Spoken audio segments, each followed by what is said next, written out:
Well, welcome everybody. Thank you so, thank you so much for coming today and helping us launch our monthly speaking series. And it's not just summer, because it's going to extend a little bit into the fall. And I'll just take a minute to explain what the focus, the theme really is about climate change and what we can do as citizens, residents, community members, and so forth.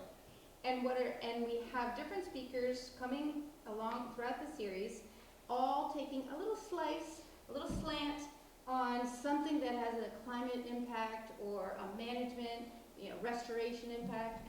So today we're excited to hear about living well in a changing climate.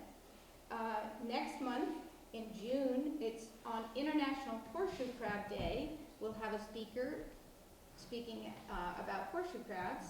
And in July, we're going to talk about salt marsh resilience in Buzzards Bay with some hands-on projects that are happening in our community. And then in August, we have Laura Gardner coming to speak, and she's the co-chair for Climate Realities. So she's going to speak about sustainable solutions.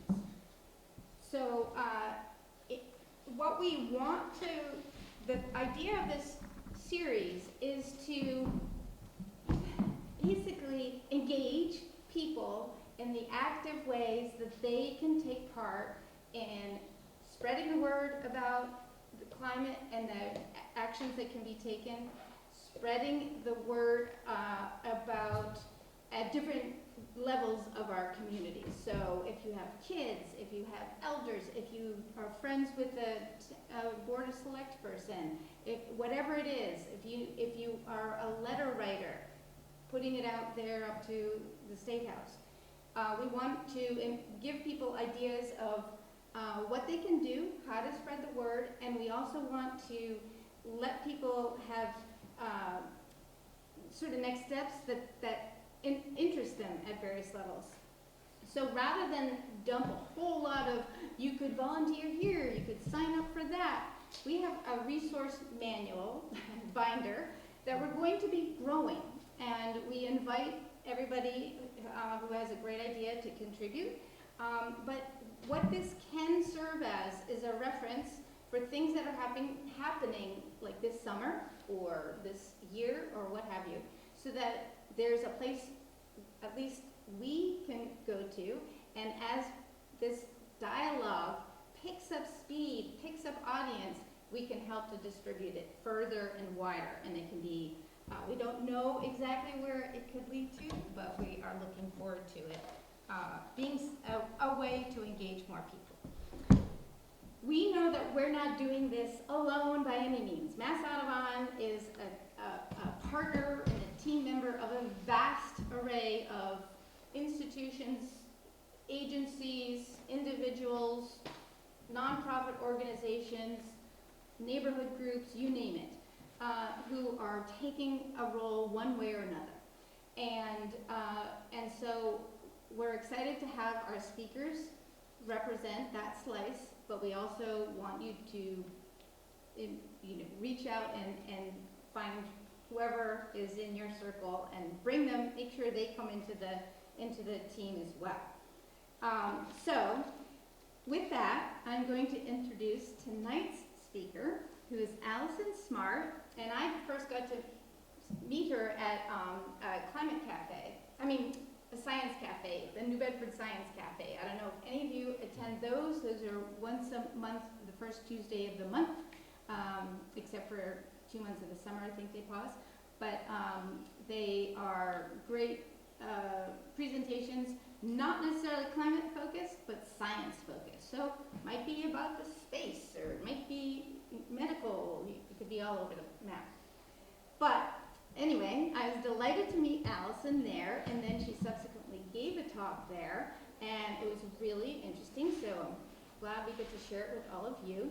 And so Allison is the Executive Director of Probable Futures, And in that role, she is committed to providing opportunities for people around the world to deeply understand climate change and take actions to prepare for and mitigate its impacts. In her role, she convenes leaders across science, design, technology, business, and culture to develop useful, resonant, and beautiful climate change tools and resources. And given that I know we have some in the arts here, I love that you have some experience in the arts.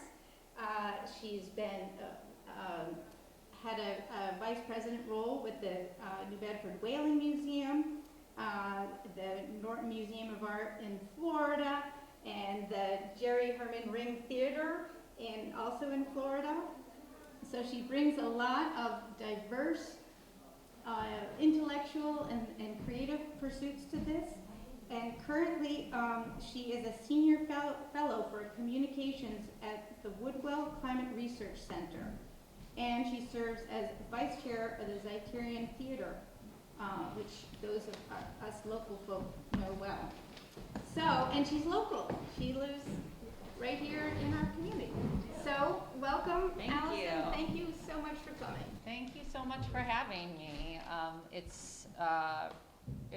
I don't often get to do a speaking engagement that is 9 minutes down the road from my house. So I really appreciate that, and I love the opportunity to connect with people in my community. So my husband and I moved here in 2009, so we actually live in Dartmouth on Fisher Road, and are bringing up our kids in this community and just really have such a deep love for it. So before I get started, I'll just say a little bit about my background and how the diversity of all those things kind of comes together. So as Gina mentioned, I did start out my career in the arts, working in museums, and in those roles, I worked at the New Bedford Whaling Museum for 9 years. And in those roles, I kind of built a career out of helping people tell stories. Academics, experts tell stories with their expertise, stories that would resonate with general audiences. And so eventually I was recruited to the Woodwell Climate Research Center, which is located in Falmouth on Cape Cod. It's one of the world's premier climate research institutions, and they brought me there not because I had a background in science, but because I had this background in the arts, because I had this background in kind of translation and storytelling. And climate scientists at the time recognized that they needed help from people outside of their own discipline to translate their work and to help it be more resonant for general audiences. So Probable Futures is kind of represents all of those themes.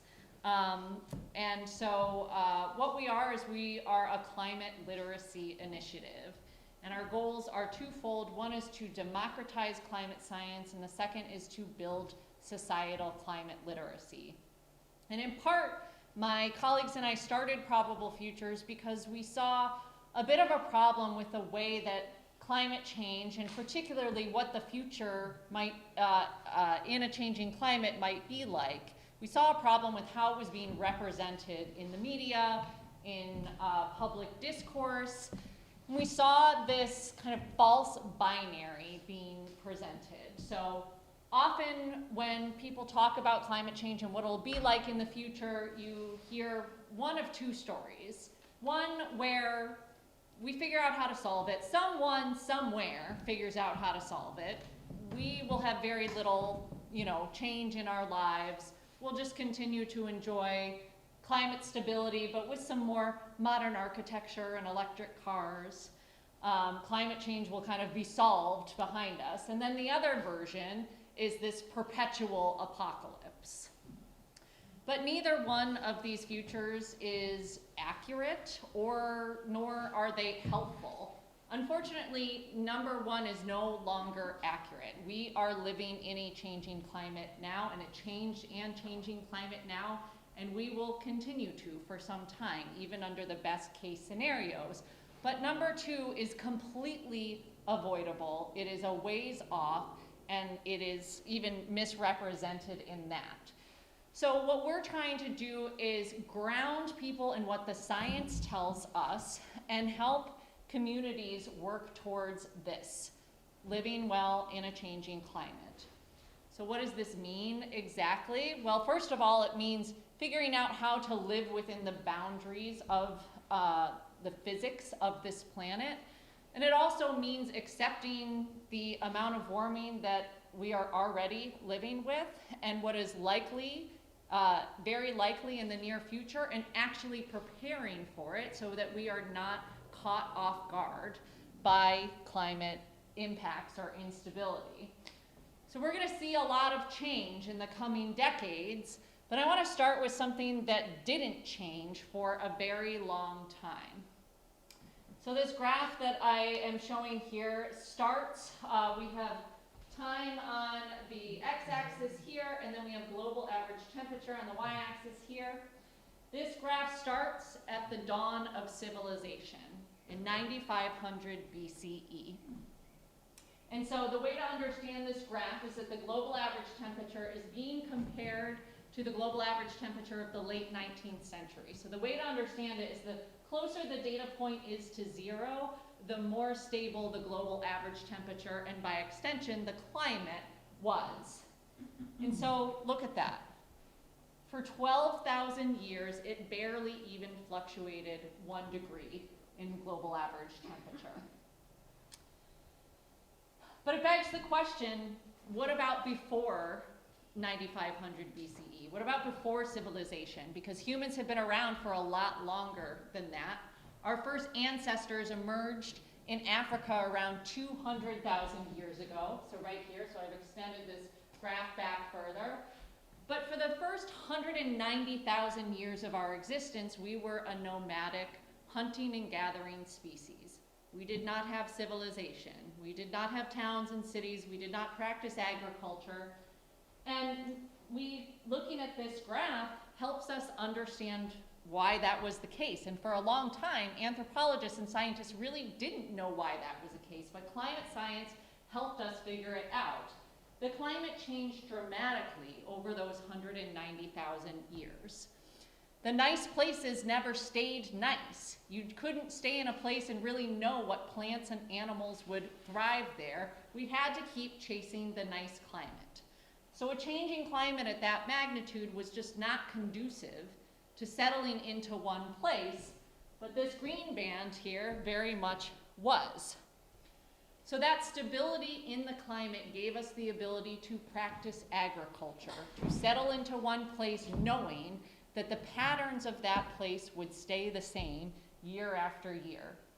And over time, long-term communities began to form because we had that stable climate.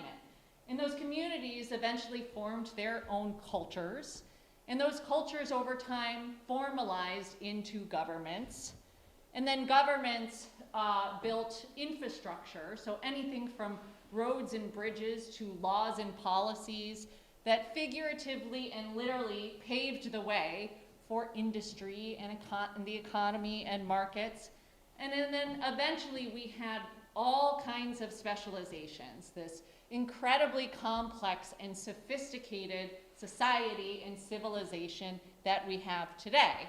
And all of these things were built on a stable climate.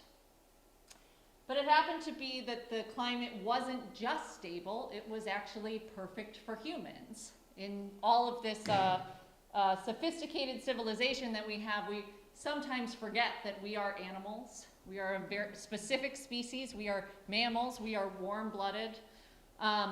There were large expanses of temperate land during the climate of civilization, stable seasonal patterns. So even if you lived in an extreme place where there were monsoons, for example, those monsoons came at the same time every year. So you could plan and you could still build a society around that.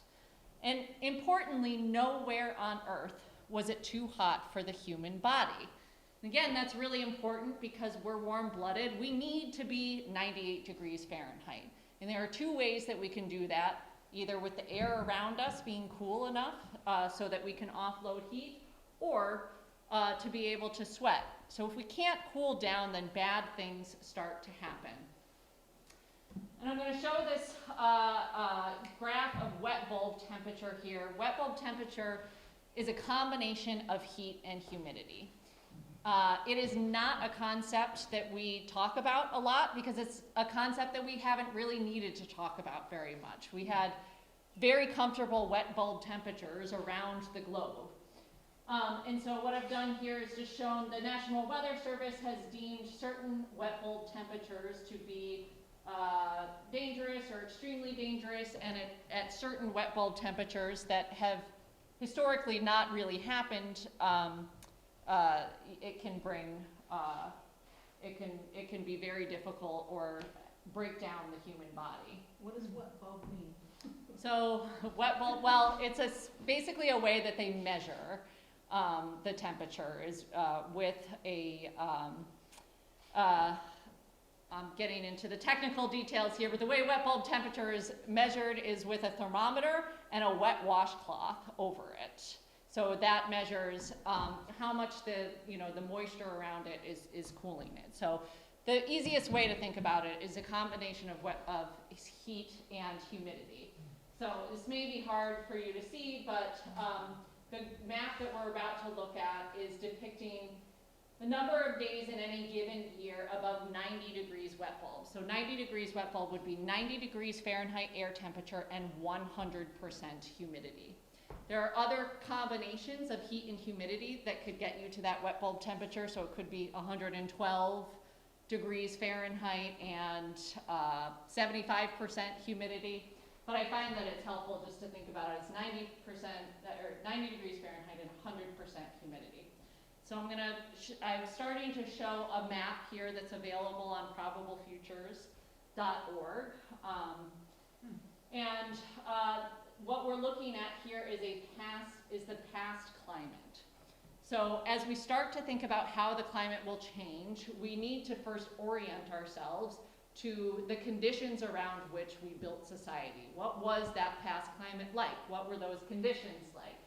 And so in this past climate, the number of days above 90 degrees wet bulb in any given year, so gray on Probable Futures maps means 0.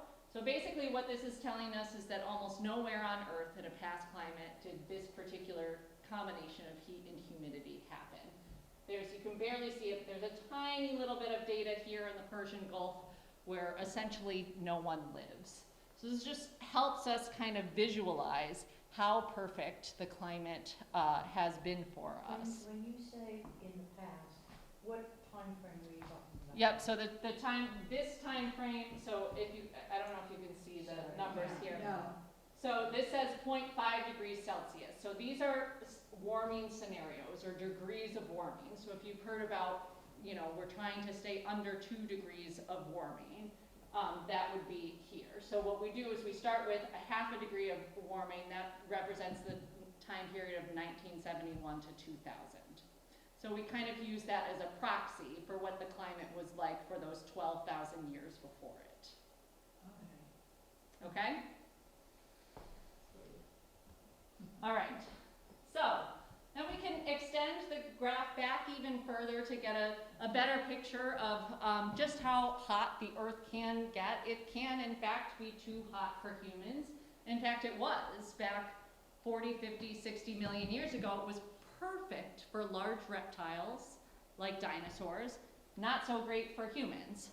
But I'll direct your attention toward the right-hand side of the graph here. So what we've done is added on recent temperature observations, and then this kind of orangey is projections of where we're headed if we stay on the same path. And so what we see here is we have broken out of that civilization temperature band already.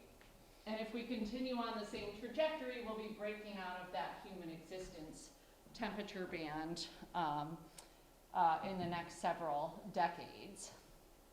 So what this graph helps us understand, and what we teach people, is that climate change isn't just about warmer temperatures, it's about instability. It's about the fact that we have never maintained civilization under a changing climate before. That's completely unprecedented. It's a paradigm shift, And we need to recognize that that paradigm shift is happening, think about what it means, and prepare for it.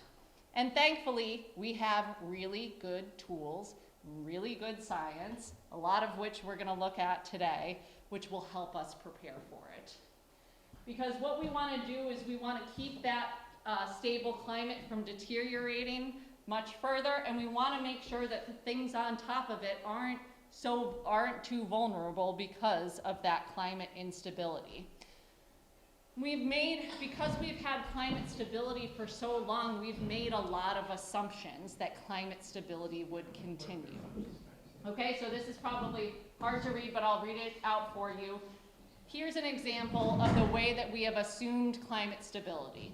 City storm sewers are designed for certain amounts of precipitation. The storm sewers in New Bedford are designed for the exact amount of precipitation that New Bedford has been known to get for many, many years in the past.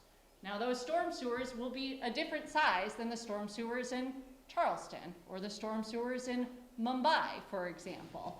Every place is designed around its own climate, the past of its own climate. So power systems were meant to withstand certain maximum temperatures. Residences in many places, especially mild places like Massachusetts, were meant to keep heat in rather than keep it out. And we even have cultural practices like schools have summer vacations and seasonal sports that correspond with certain weather.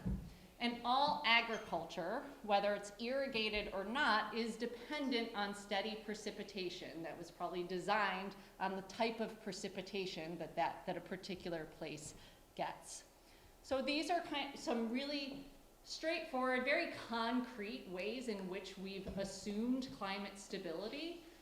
But every location, every place, every community has kind of internalized that climate stability in different ways. And so what we need to do now is start to ask ourselves as communities, how have we assumed climate stability? Where is it designed into the systems around us? And then how can we update those systems? How can we expand the storm sewers or expand the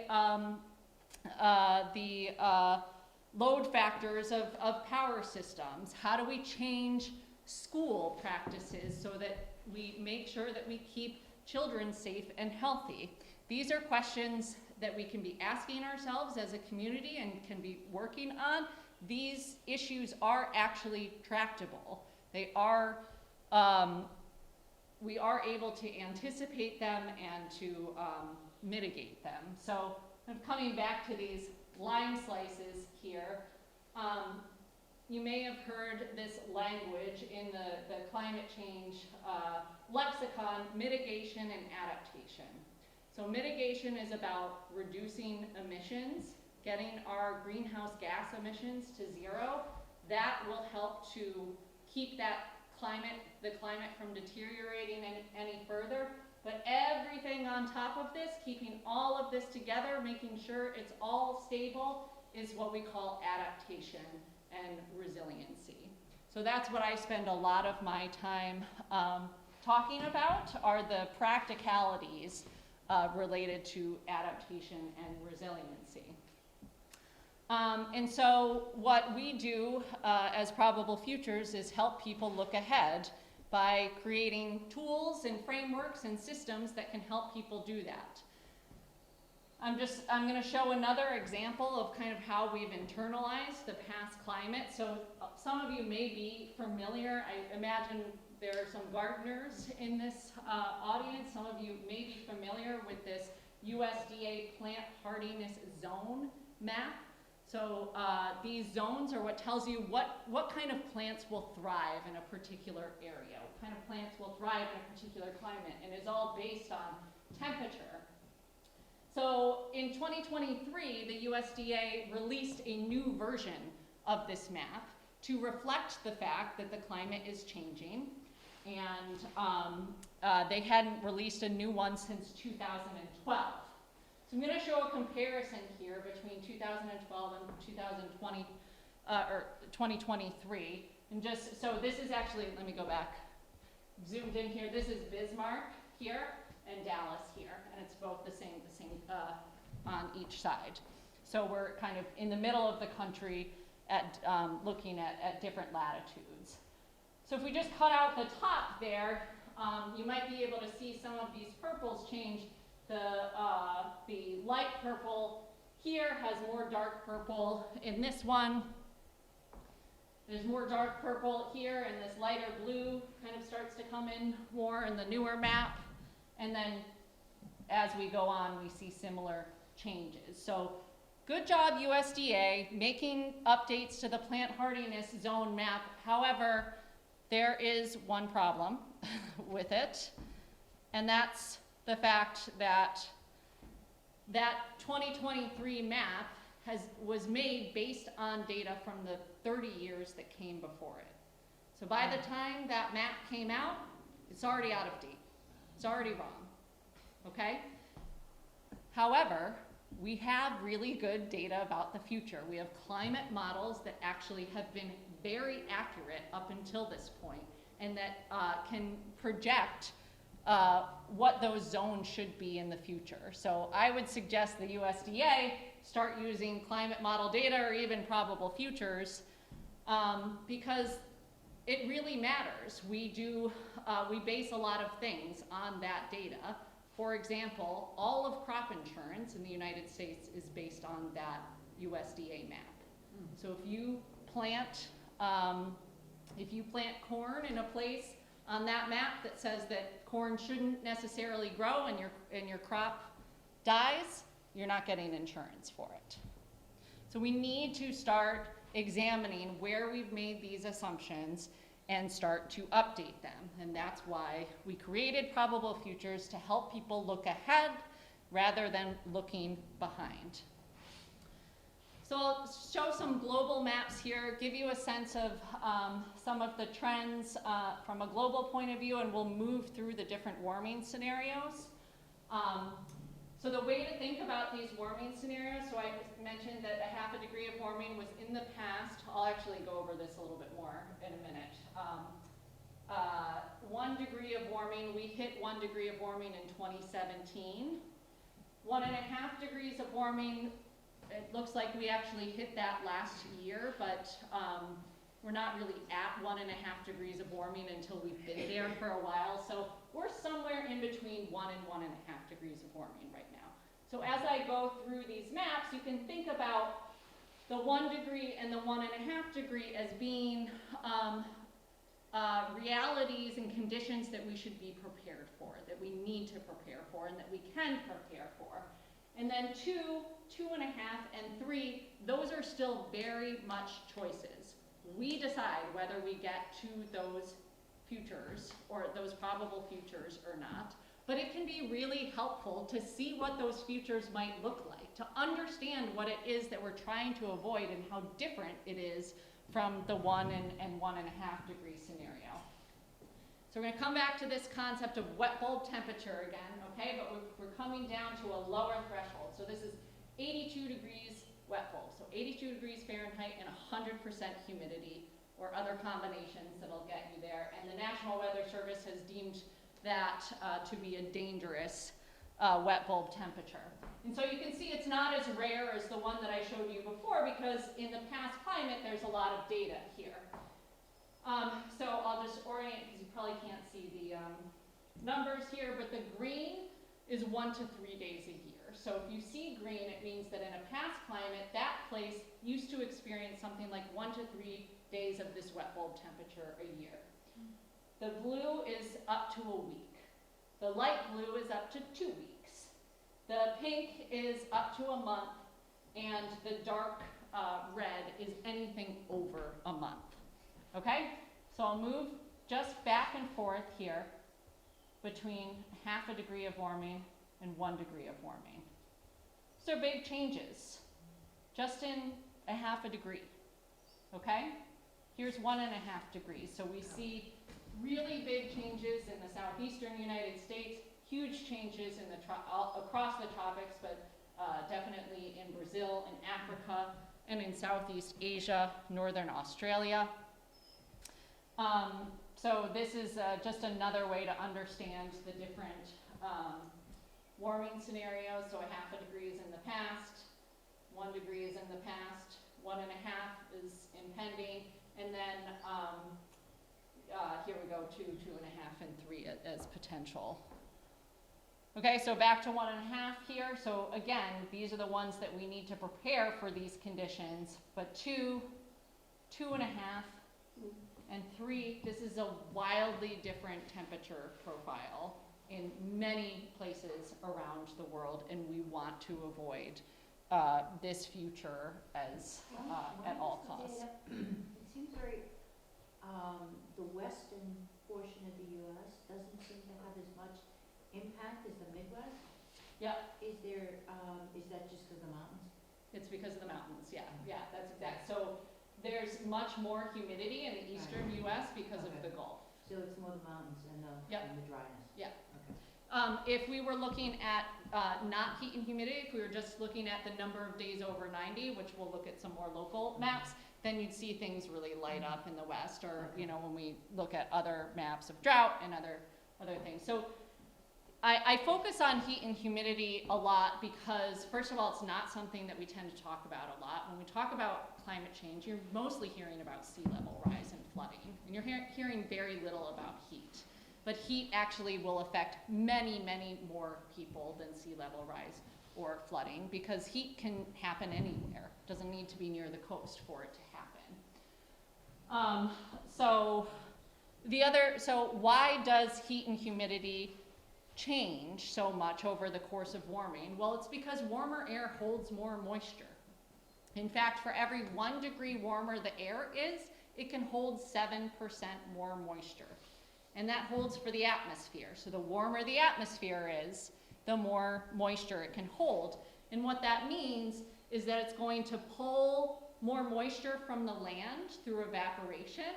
Because it has that greater carrying capacity, it'll hold that moisture up there for longer, which will create elongated dry periods below. And then when it does come down, it'll come down in greater quantities than it has in the past. One of the really wonderful things about a stable climate and a lower global average temperature was that you would get nice showers, regular showers, and that's based on the physics, because the atmosphere just couldn't hold all that much moisture, but as it warms, it will hold more. And so really what it means is that a warmer world simply has less mild weather, and we can prepare for that. So now we're gonna look at the likelihood of drought. So this is a probability of drought map, and I think the concept of drought is really interesting because it is a product, an artifact of climate stability. What drought is it represents an aberration. It's when heat and dryness happens in a place that's rare. So the definition, this is the title of this map is likelihood of year plus extreme drought. So it's a likelihood where 12 months or more where the conditions for extreme drought in that place are met. And the definition of extreme drought is a drought that happened about 5% of the time in a past climate. So an extreme drought is about a 1 in 20 year event in any given location. Now, drought's going to look different in Westport than it would look in Houston, or than it would look in Mumbai, but this map knows that. It takes that into effect. So in a past climate, an extreme drought everywhere is a 5% chance event. Moving to 1 degree of warming here, you see a lot of places in this green color. That green color is 11 to 20%. So now that drought is something like a 1 in 10 year, or even closer to a 1 in 5 year event in the places that show up in that color. At 1.5 degree, we see some of this yellow come up in places. That's 21 to 33% annual probability. So now it's something like a 1 in 3 or 1 in 4 year event. And at 2, 2.5, and 3, we see widespread increased probability of drought, but even some places that are now in that red or or that orange or deep red color, both of which is over 50% of the time. So what used to be a rare event in places at 3 degrees of warming would now be expected pretty much any year, every other year. So, like I said, some of these maps are for preparation, some of them are understanding what we're avoiding. This map packs a lot of information into one graphic. It is not hard to look at this map and imagine what these conditions would do to agriculture, to our global economy, what it would mean for migration. I have seen very powerful people see these maps and have their mind completely changed on how important climate change is. So while it can be sometimes scary, sometimes concerning to look at these maps, it can also be an incredibly powerful motivator. I've seen it happen lots of times, and it's the reason that I'm still doing it today. This is a similar map of the change in frequency of the 1 in 100 year storm. The 1 in 100 year storm is just kind of a fancy way for saying a storm with a 1% chance of happening every year. It's like a big, rare storm. And I'll just move through these, and as you can see, the frequency of that 1 in 100 year storm goes up pretty much everywhere in the world. And it feels kind of incongruous with the drought map that I showed you, right? It's like getting drier, and we have these increasing frequency of big storms, but it's exactly for that reason that I talked about, that warmer air holds more moisture. Droughts are going to increase, and big storms can increase. We're going to drill into some local areas and see how we can explore this data at the local scale and how we could potentially use it for planning. And we're going to do so in the spirit of hope, because preparation in and of itself is a hopeful act. It says we are going to be here, we are planning to be here, and we know what to do in order to to help our communities live well as we do.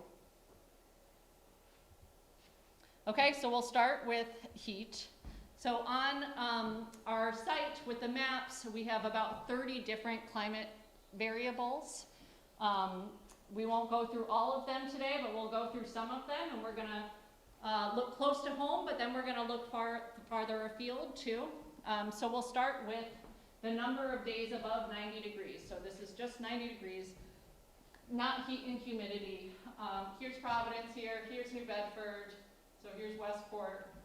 I've selected a cell there. So everywhere on the map, almost everywhere in the world, you can zoom in. Each one of these cells is a 22-kilometer area, and you can see what the data behind it says. So what this tells us is that in this area, in a past climate, in an average year, we would see something like 3 days above 90. Does that feel right to you all? It's hard to know, right? Because we've had climate stability so much in the past, we don't really think about it. It just kind of comes and goes. But every year is not the same, right? We have cooler years and we have warmer years. So in a cooler year, it might not happen at all in that past climate. In a warmer year, it might happen as many as 9 days. So helping people understand that climate is a range. It's not going to be the same thing all the time. There are going to be these swings, but these swings will get bigger as the atmosphere warms. So I moved to 1 degree of warming here, 2017, around that time, the average year moved up to 5. It might not happen at all again, or it might be as high as 2 weeks. At 1.5 degrees, goes up to 7 and 18. So one of the interesting things here is that this range is getting bigger. And that happens in most places, that range doesn't just move and get warmer, but the range gets bigger. So we need to be prepared for more variability in the weather. And at 2 degrees, we see 10 in an average year and 25. So what can we do? We can start asking ourselves, okay, well, what does our community need to be able to deal with 25 days above 90 degrees? Do we have good air conditioning in the city of New Bedford and in other places? Do we have good shade? Do we think about what the laws and the regulations are around outdoor labor for farm laborers, fishermen? Those are conversations that we can be having right now. We think about kids. When is recess? What are they doing during summer vacation? I have young kids, and for most of the summer, I put them in outdoor camps. They're outside all summer. What are we doing to prepare for that? Okay, so let's move to a different part of the world. We're going to look at the border between Pakistan and India here. It's a very hot place, always been a very hot place. So the people in that place, they are actually really good at dealing with heat. They've lived with it forever, but they're going to start reaching new thresholds of heat that they haven't had to deal with before. So this is 86 degrees wet bulb, so 86 degrees, 100% humidity. So in this place in a past climate, basically didn't happen. Super rare. In a warm year, it may happen one day. So I'll go through the warming scenarios here. Now this is a big difference. In a warmer year, it could be 3 weeks of something that generally they have not experienced before. So while this is, people farther afield, we live in a globalized, very connected society, global society. And I think we learned that and saw that very much during COVID. So we need to start thinking of these changes and preparing other communities to help them to be able to thrive in their homes where they are. So we talk a lot about heat, but one really important impact of climate change is we're losing cold. We have built a lot of our society around the existence of cold, the existence of snow, the fact that lakes freeze over in the winter. We even have, roads that go over ponds and lakes up north. So what we're looking at here, and actually nights are getting warmer. So one of the reasons that we know that the greenhouse effect is what is causing climate change is that nights are actually warming faster than days, because the energy from the sun comes in during the day, and then that thicker blanket of more greenhouse gases in the atmosphere traps more of that energy, and then it hangs out at night. So nights are going to get a lot hotter. Nights above 77 degrees Fahrenheit is something that scientists call tropical nights, okay? And your eyes are not deceiving you. We are looking at New Bedford right now, or the South Coast. So in a past climate, 77 degrees overnight wouldn't happen at 1 degree. Now we can start expecting it, 1.5. And in 2 degrees, it might be as many as 2 weeks a year. We know for a fact that after hot nights, children's cognition and their attention goes down. Are we going to have MCAS on days after very hot nights? So these are the kinds of things that we can be thinking about and planning for. And I do these talks and talk to people across vastly different industries. So I talk to school administrators, I talk to CEOs of major companies, I talk to governors, I talk to heads of NGOs, and I talk to teachers. Often schools don't think of themselves as places that need to start thinking about adaptation. When they hear climate change, they say, oh yeah, I'm figuring out electric buses and solar panels on the roof, I promise. And sure, that is important, but schools are responsible for a whole lot of vulnerable people. Retirement homes are responsible for vulnerable people. So those kinds of communities in particular really need to internalize this data and start to plan for it. It's important to recognize that we live in systems too, so this is, and that we rely on things like snow. Okay, so there are so many parts of the world that rely on snow, even if they never actually see snow themselves. So we're looking at the western United States here, and the Sierra Nevadas here. Half of America's fruits and vegetables are produced in this valley, right here at the foothills of the Rocky Mountains. the map that we're looking at is the number of frost nights. So frost nights are really important because they store water for us in the form of snow.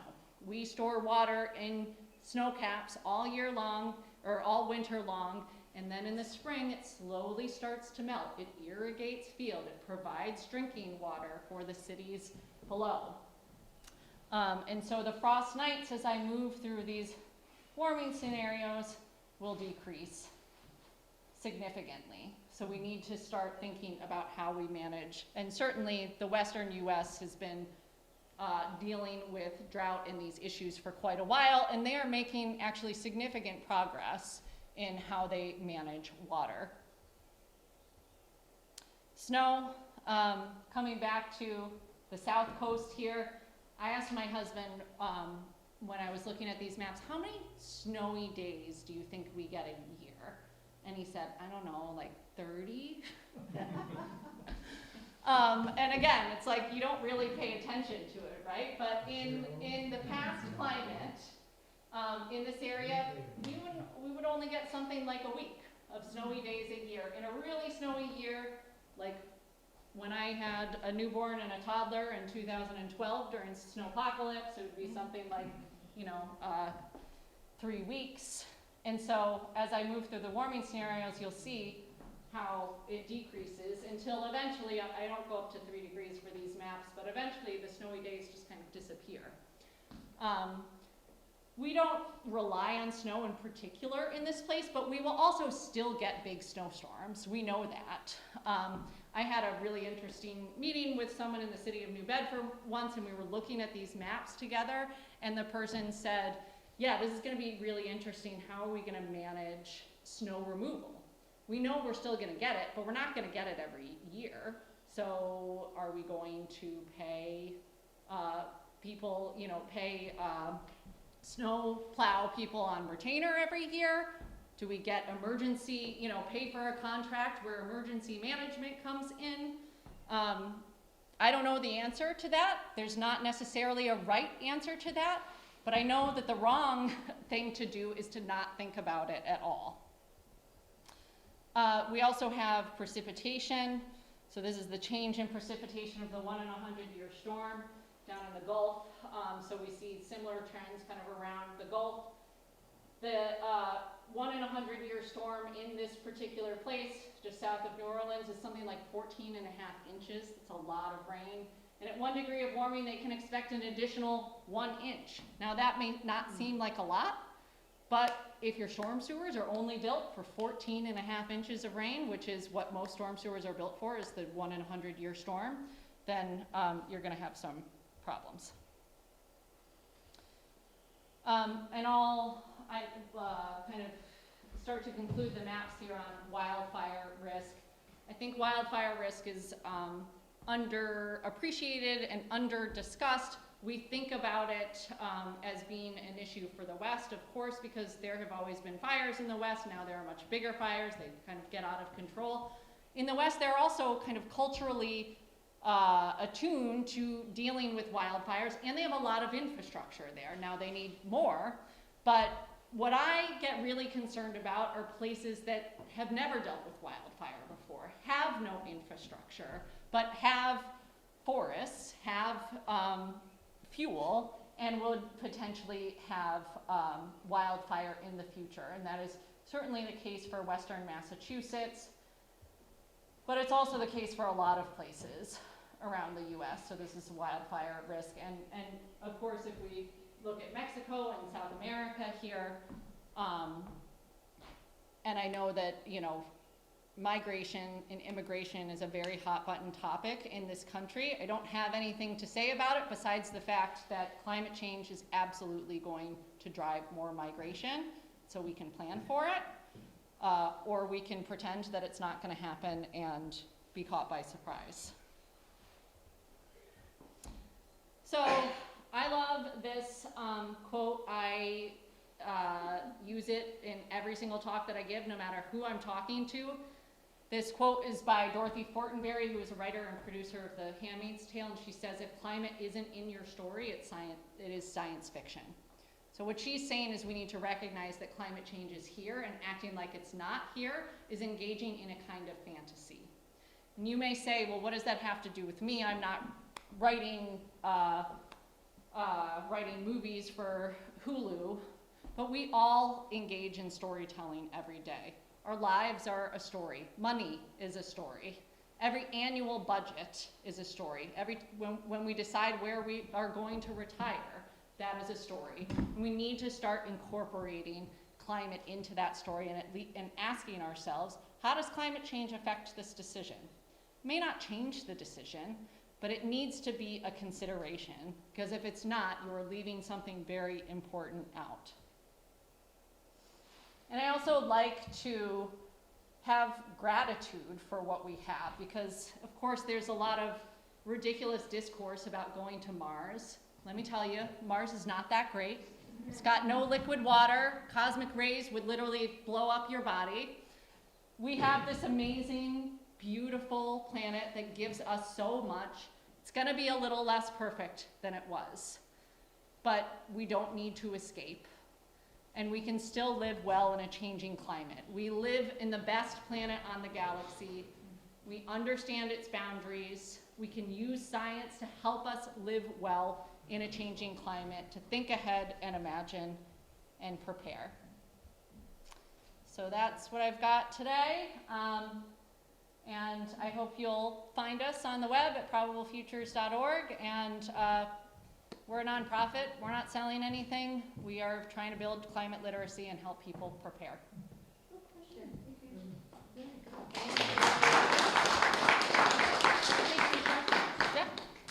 One of your very first maps where you were showing the instability and instability here. Are we more heading just into more instability periods? Because with the increase, you're saying the temperature and humidity is going up, therefore the severity of drought and rainy season and things like that. Yep. At the time period that you showed for the stability, is that the same relativity as the other time periods were?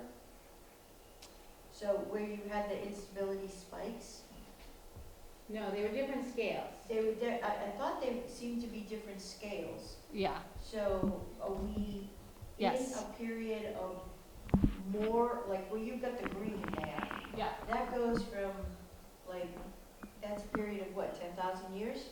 Yes. 12,000 years. Okay, so if you look at the spikes, those spikes are like 100,000 years. Yes. Yep. This is a different scale. Yes. So if we're looking, are we in a period of relative stability within a spiky area, do you think? All right, so first of all, yeah, even within these 190,000 years, there have not been this There's never been this anything like that? extent of Okay. stability, Right. first of all. But the interesting thing about that is the reason that it has been that stable for so long is actually because of human activity. So as you can see, when it gets warm, it gets really warm really fast, and it cools very slowly. So we were on, before the climate started to warm, we were actually on a cooling trajectory. So if humans did nothing and never burned trees, had land use, the Earth would have continued to cool and we would have been heading back towards an ice age.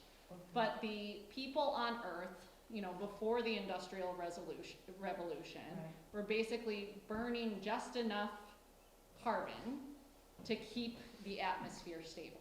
Okay. I was just wondering why it's such dramatic instability. Yeah. And why this period of warm before the Industrial Revolution. Yeah, it's a great question. I have a question about food. It seems like food is one of the ways that,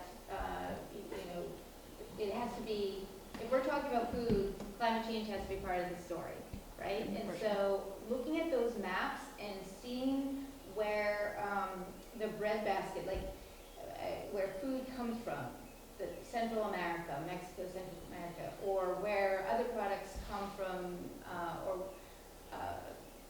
I just, like, I didn't tease it all out and remember it all, but just, like, our food production areas are gonna be so severely affected.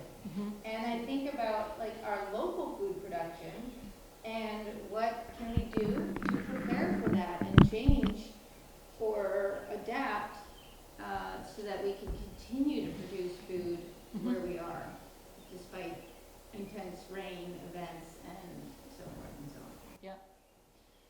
Well, I mean, obviously, my answer is prepare for it, you know, use the data that we have at hand. And we have engaged with people in the food industry at different scales. So actually there's a government agency focused on farms in Canada that has recently just integrated all of Probable Futures data. So we also know that there are consultants who have been working with big agricultural companies who have been using the data to help companies prepare. But then, yeah, we also have the smallholder farmers that don't have fancy consultants to help them. And that's the reason that we made Probable Futures available and made it available for free. And tried to make it as accessible and understandable as possible so that the average farmer, per se, could use it and get a lot out of it.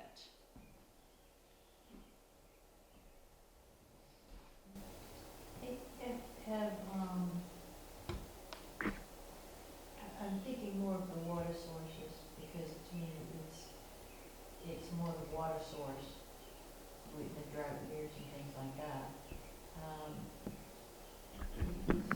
How is industry, who are coming up with their quote solutions for the future, how are they dealing with this data? Are they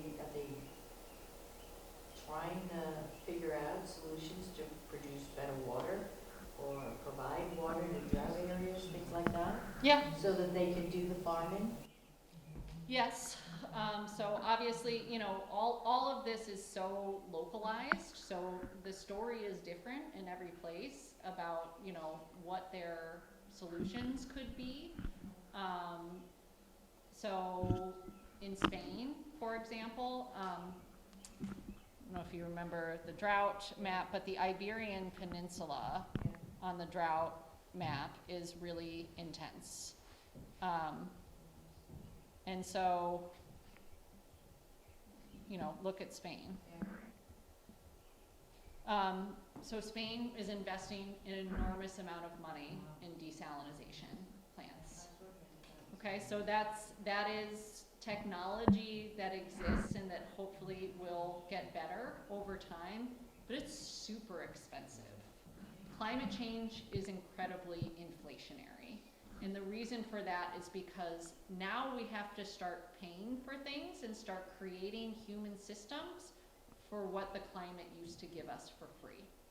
So for example, you know, building a seawall when the sea just used to stay in the same place for the most part, or irrigating a farm that didn't used to need irrigation because the rains came reliably, or desalinization. So there are lots of solutions. One of the things that's happening in the West is that they're just getting a lot better at conserving water. That is making a huge difference out there. So like, yeah, in the West we can't have lawns anymore. It makes absolutely no sense. So, you know, there are things like that. And in general, with climate change, conservation, energy conservation, water conservation, all kinds of conservation are really high leverage solutions. Especially in America, we don't love conservation as much as we love to build new things. So, you know, there's much more resources going into building new power systems, and that's good too. But we could make a big dent in things by making buildings more efficient and conserving more water, just having less waste throughout our systems. But yeah, it's really different in every place, which makes it a challenge, and it's one of the reasons that we made this available in the way that we did, with global in scope, but able to scale down to that local area, because, you know, I can't parachute into Spain and know exactly what these drought maps are gonna mean for them. You know, a particular community is gonna know best what these conditions might mean for their economy, for their agriculture, for their cultural practices.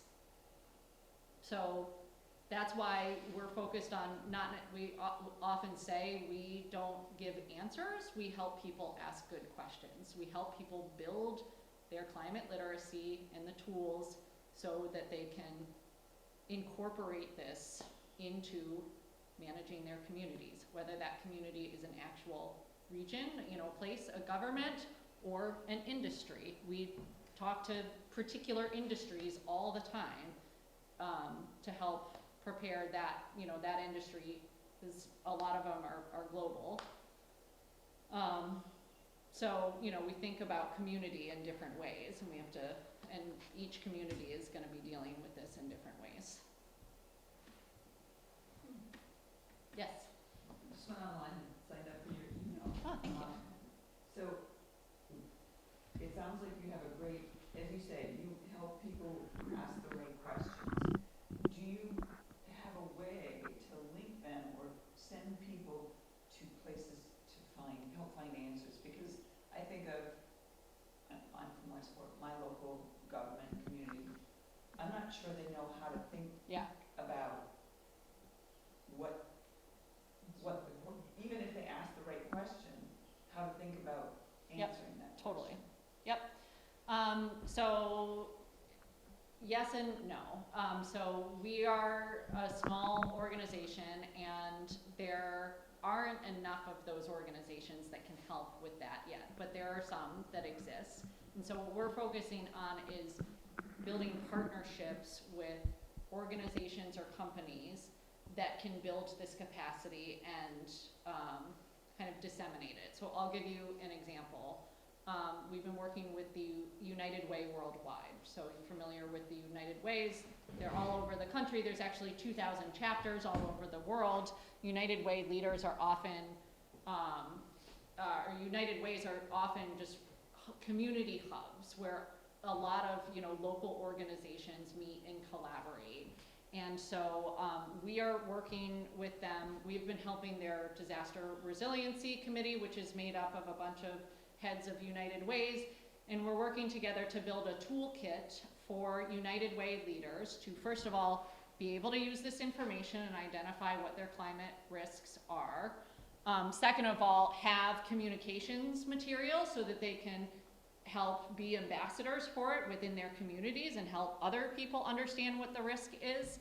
And then also develop a toolkit so that they can know what resources are available to them and how they can, and what resources are available to them through United Way worldwide, for example. So that's just one example. I mean, we have a lot of different institutions that can do different facets of that. I mean, there is a lot of money available right now through the IRA for both mitigation, adaptation, and technical support for communities to actually access that money and take on these projects is a big issue, and we need more people. We're shorthanded on that. We need more people that actually know how to navigate these things. But first, communities have to actually want to take on these projects. So, you know, this is a way to help people understand that help communities understand that they need to do something, and then they can move to the next step.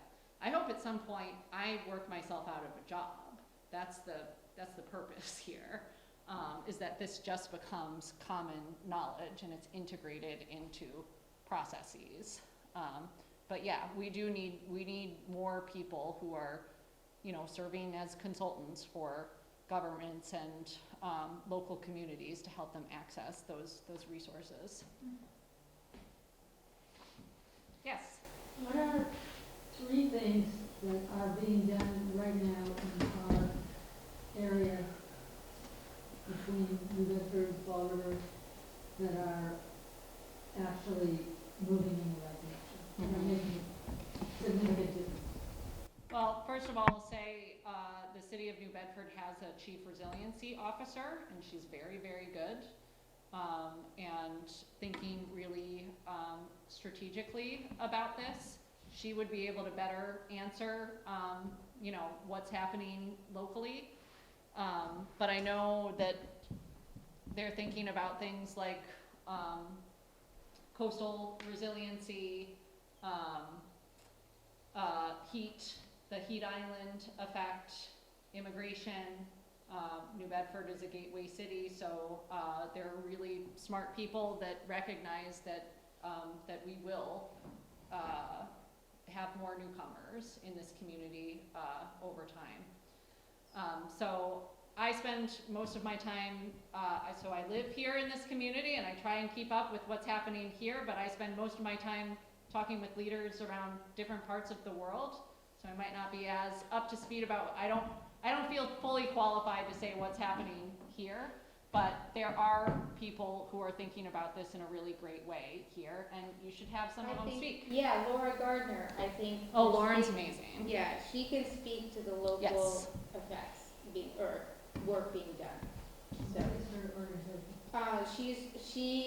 she actually is a librarian for Dartmouth schools, but. Dartmouth Middle School at that. Dartmouth Middle School. She's a superhero. Yes, but she is the co-chair for Climate Reality Massachusetts South Coast, which is a great grassroots thing to engage in, and it helps get the word out and give people action items as well. So, but she has a finger on the pulse of what the city of New Bedford is doing, what Fairhaven's doing, what Bristol Westport, yep, Bristol County. And So, she's speaking in August. She's our August speaker. yes. And I mean, also, let's not forget that not every community has the opportunity to generate the kind of energy, the type of clean energy that we have the ability to do here with the offshore wind industry. So obviously, that's not, adaptation and resiliency. That's mitigating the problem, but I think we're very fortunate to be in a place where we can actually, because not every location, has access to that kind of natural resource to help solve the problem. So I'm gonna thank you again for coming, Thank you for having me. and I want to encourage you all to come to the next series, finish out the series, and spread the word. And I'd like to see this number attending grow and grow. Next month, June 27th, Dr. Sarah Grady, who's a senior coastal ecologist at Mass Audubon, and prior to that, she has been working on the South Shore for the North-South River Watershed Alliance, as well as Mass Bays, and she is among a fabulous coastal ecologist. She's also a real horseshoe crab specialist, and if we think about an animal that has weathered all those bumpity bumps for millions of years, that's the horseshoe crab. So they could teach us a lot, right? And they also, but they are imperiled. They're imperiled for actions we've been taking, but and now they're having some challenges with climate change. So come back next month for that, and She thank has you. a sea shanty that she will sing. It goes Yes. on and Very on. entertaining.